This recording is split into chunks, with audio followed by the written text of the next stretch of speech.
Welcome to Stony Creek, located in wild and wonderful southern West Virginia, here in the heart of Appalachia, nestled between the Allegheny and the Blue Ridge Mountains. Join us as we explore a culture rich in history and historical landmarks, cooking mid-Appalachian style, gardening, DIY projects, and back porch sitting.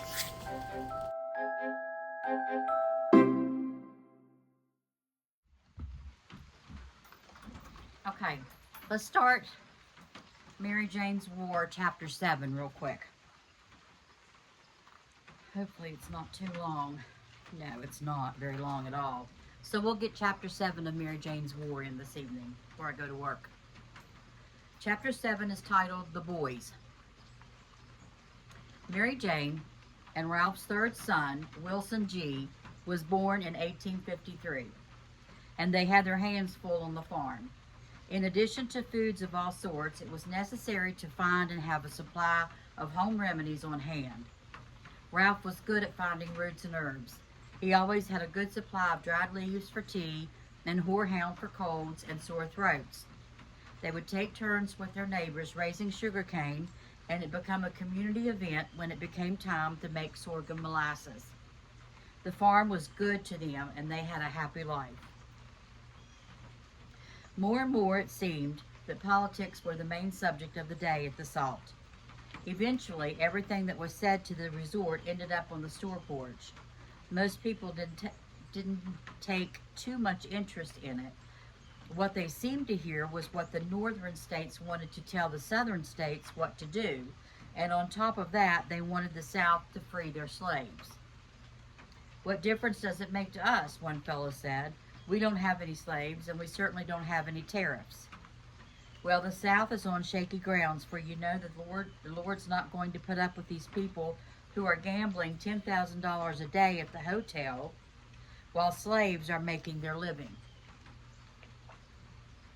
Mr. Selden allowed, "Any way you figure it, politics is war, and if you mix politics with business, business will suffer."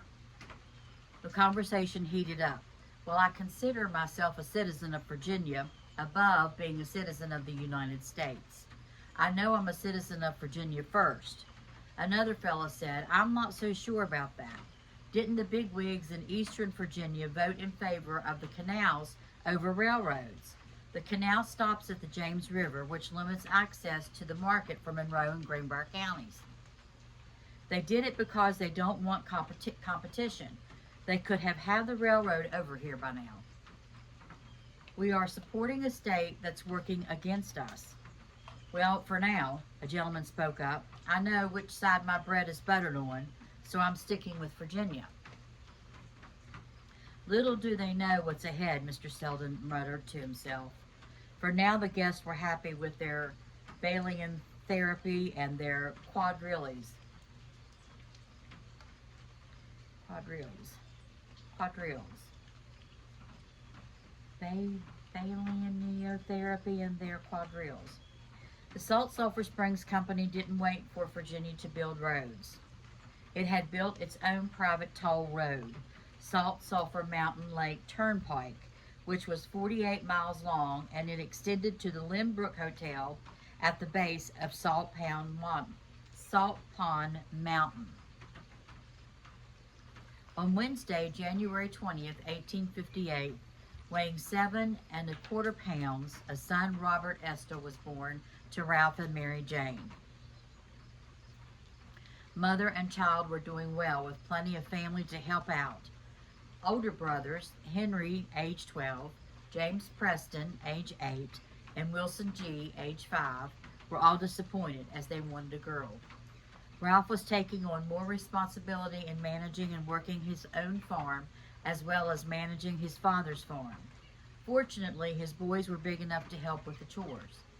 Henry and James were walking to school in Centerville, which is Greenville, 4 months out of the year. It was 2½ miles one way, but they enjoyed walking with the other children. Mr. Henderson Ellis, the teacher, was a man of discipline, and if the parents heard about any trouble at school, they would also be punished at home. Ralph would cut a switch and warm their pants, but Mary Jane was more make the boys carry it around for an hour or two.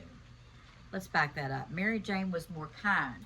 She had a wooden bucket that she would fill with rocks and make the boys carry it around for an hour or two. Tripp and his wife Claire had 3 children, 2 boys and a girl, all a few years older than the Smith boys. With the help of the Smiths, Tripp was training them for the world ahead. Tripp had taught them all how to live off the land, and his daughter was helping Mary Jane in learning all she could. Tripp had told them many times that he had a bad feeling in his bones, that there would be hard days ahead. Ralph's father, Henry Smith, had given Tripp his freedom 3 years ago, and now was paying him a wage plus the use of the house, which he had always lived in, and the garden. Tripp was happy on the Smith farm, but he knew that his children would be moving one day. Life on the farm was good. Ralph had put the weatherboard siding that Mary Jane had always wanted on the house and painted it white. They were making money selling produce to the hotel, and Ralph converted his paper money to gold and silver. He just wasn't fond of paper money. The farm had good fruit trees and a large garden. They also raised some cattle, which required hay and corn crops. In addition to selling to the hotel, they bartered for most things that they needed. The store at the salt would trade for ginseng,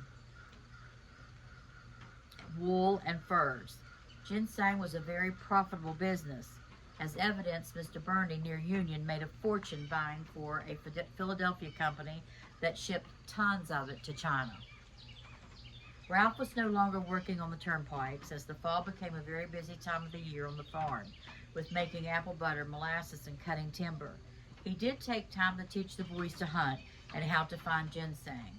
He showed them the locations of his regular areas that he harvested every fall when the colors of the berries were just right. He showed them where ginseng grows best in the shaded, high, moist area on the north side of large trees. Even though Ralph kept bees, it was always a delight to find wild honey, as the old-timers preferred it to home-raised honey. There was so much to learn on the farm that the boys were kept busy all the time, and it helped them to mature fast. They had to learn how to take care of the horses, how to butcher hogs, skin animals, how to make their hides into tannery to Greenville or to Narrows on the New River. Since Mary Jane's uncle was a trustee at the Methodist Church in Centerville, Henry Arnott insisted that the family go to church there. The world for the folks in Lilydale seemed to be split between Centerville and the Salt.